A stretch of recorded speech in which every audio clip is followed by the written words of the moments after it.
dans l'économie, dans la chambre de commerce, à près de 25% d'entreprises sont dirigées par des femmes dans le terme. Leur rôle et leur impact sur l'économie de nos territoires ne sont plus à démontrer. Ce ratio s'élève même à 30% dans le secteur du commerce et en réalité, leur contribution au développement des activités et de l'emploi est bien plus importante si l'on tient compte de leur présence effective dans nos entreprises à dominante familiale, que ce soit par le statut d'associé, de conjoint collaborateur ou de salarié. Au travers des interventions et du travail à l'atelier, c'est l'échange qui a été privilégié par les organisatrices de ce congrès. Monsieur Morel, et je suis dans l'émotion quand je le dis parce que vraiment il nous manque, remercie et félicite l'Association des femmes chefs d'entreprise pour cette initiative, en mentionnant son plaisir de nous accueillir pour cette manifestation, de contribuer à sa réalisation et je rajoute à sa réussite. Homme ou femme, il n'y a pas de différence à partir du moment où on pratique un métier. Il y a certes des métiers de plus ou moins physiques, d'autres faisant davantage appel à des talents artistiques ou faisant appel au goût.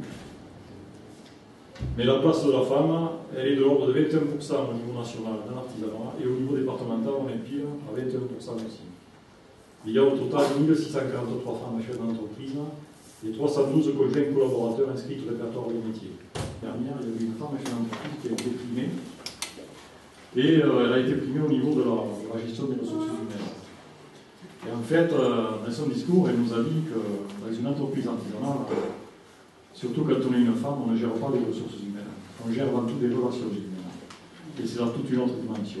Voilà, donc le constat de notre association à ce jour, c'est un noyau humain qui est au sein de notre association, qui s'est créé au fil des mois. Une vraie solidarité entre nous est omniprésente. Un soutien permanent dans des moments difficiles permet à chacune de nous de pouvoir analyser plus lucidement une situation grave et de rebondir. De grands moments conviviaux nous aident à retrouver l'essentiel. Notre dynamique et l'esprit de construire, c'est ce qui nous anime. Ensemble, ce monde humain, avec des diversités des genres, est passionnant. Les différences de valeurs se construisent autour de l'être, du savoir-être et du savoir-faire. C'est vraiment un bonheur pour moi, et je le dis sincèrement, de vivre en tant que présidente, mais au sein de cette association, tant la finalité a un sens, et ce sens, pour nous, c'est l'humanisme. Nous avons une phrase de notre créatrice, Madame Fouanan, qui nous a laissé un héritage vraiment ce qui nous ressemble, les valeurs qui nous ressemblent. Nous sommes seuls, invisibles, ensemble, nous sommes invincibles.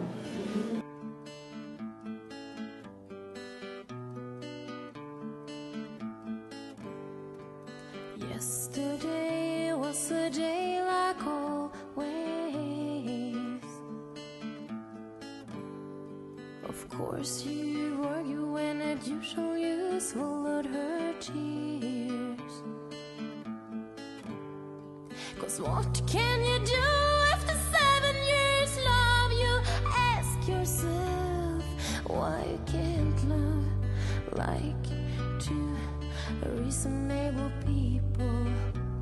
So far nothing seems to change, and you don't know if that is what you really want.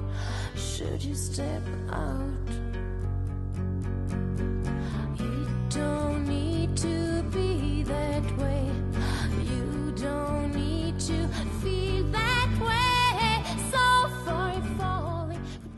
la période assise, c'est juste pour vous donner le temps de votre propre réflexion.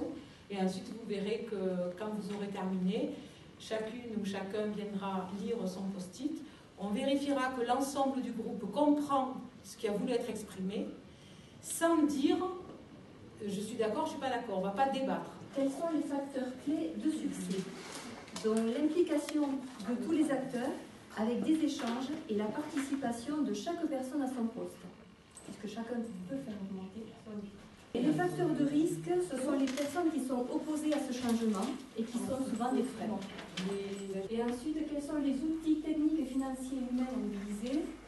Donc bien expliquer car la démarche, alors bien expliquer la démarche, les enjeux, les objectifs, les échéances, et y greffer ensuite les moyens financiers et les moyens humains. Voilà.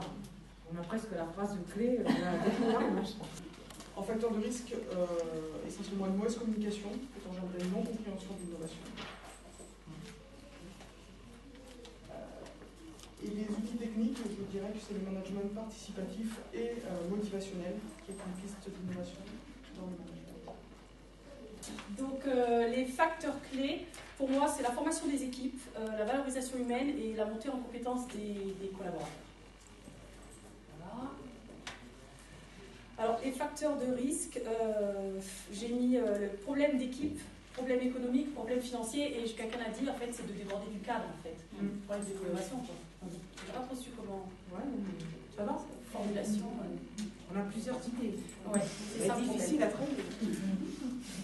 Et donc la dernière, moi j'ai mis mettre en place donc les outils à mettre en place. Un tableau d'indicateurs clés qui permet de mesurer les risques et le suivi et puis l'anticipation. L'innovation est nécessaire car elle est le moteur de l'épanouissement humain. Voilà. Alors les facteurs clés du succès sont, on a mis plusieurs. La veille à 360 degrés, clients, fournisseurs, tous azimuts. L'implication de tous dans les flux d'informations. L'information, c'est extrêmement important. Et expliquer le sens de l'innovation.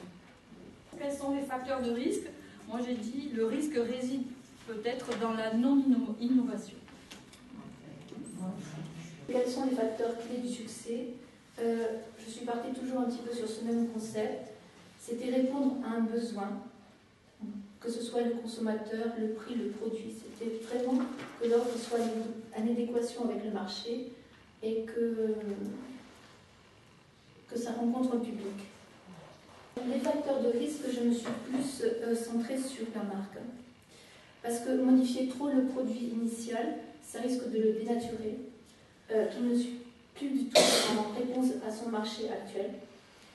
Et qui ne soit plus du tout cohérent avec la politique de marque de la société. C'est-à-dire qu'on reconnaisse plus ce savoir-faire et le capital qui a créé la réputation de la société. Ce qui peut être un bien, ou également un mal. Qui soit trop en avance ou trop loin de la société.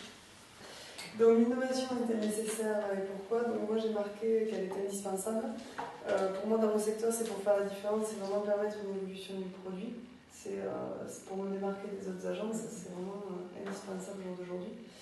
Et vraiment Donc quels sont les facteurs clés du succès? Donc toujours pour ma part, donc après c'est pour moi c'est l'ouverture d'esprit, c'est l'actualité, ce qui se fait et c'est surtout les voyages. Alors quels sont les facteurs de risque? Donc là moi je suis partie sur alors pour expérience c'est toujours pareil. Une innovation, c'est bien, c'est pas bien. En fait, si c'est trop innovant, si le changement est trop brutal, c'est la cata. Pour la première, l'innovation est-elle nécessaire? Donc, bien sûr que je ne vais pas dire non, effectivement, oui.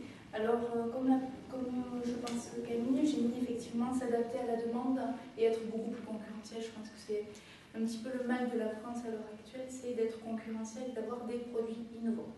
Donc, produits innovants, innovation, c'est effectivement être plus concurrentiel pour nous. Deuxième point, quels sont les facteurs clés au niveau du succès? Donc, j'ai mis effectivement la communication. Deuxième point, l'empathie, c'est-à-dire l'écoute des besoins, de la clientèle. Deuxième point, la prospection commerciale. Donc ça, c'est effectivement nécessaire. Et quatrième point, je pense que c'est un petit peu le gros atout qu'il nous faut avoir aujourd'hui, c'est la flexibilité. C'est pouvoir être à la fois mobile et flexible, c'est-à-dire s'adapter à la demande, mais aussi bouger en fonction de la demande. Concurrence, besoin, Celui-là, on le met entre les deux, si on peut. Oui. L'innovation est nécessaire. Voilà. Pour l'expansion de l'entreprise aussi. C'est un peu la même idée, ça aussi. L'innovation est indispensable pour la réussite de n'importe quelle entreprise, mais encore plus les petites. C'est presque le ticket d'entrée, au fait. Sans l'innovation, on rentre même pas. Donc c'est une condition de base pour pouvoir être compétitif.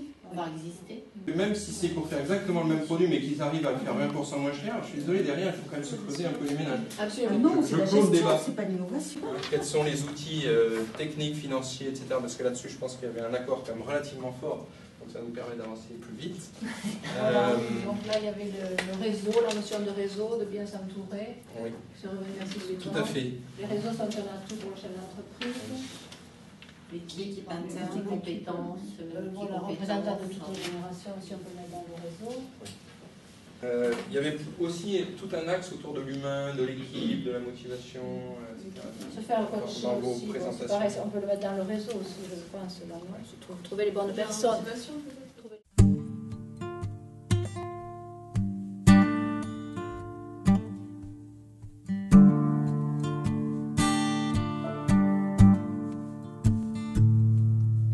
Woman, do I know you? There's something familiar, but your eyes are not blue. Your skin is not white. Woman, I'm not looking for love. I'm not looking for chains.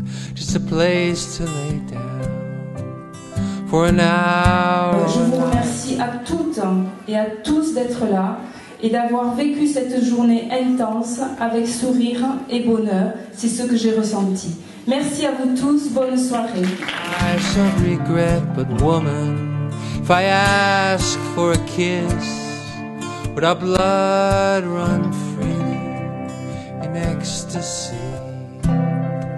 And in the wind and the rain, la la la, la la la, la la la, la la la. La la la, la la la, la la la, la la la, la la la, la la la, la la la, la la la.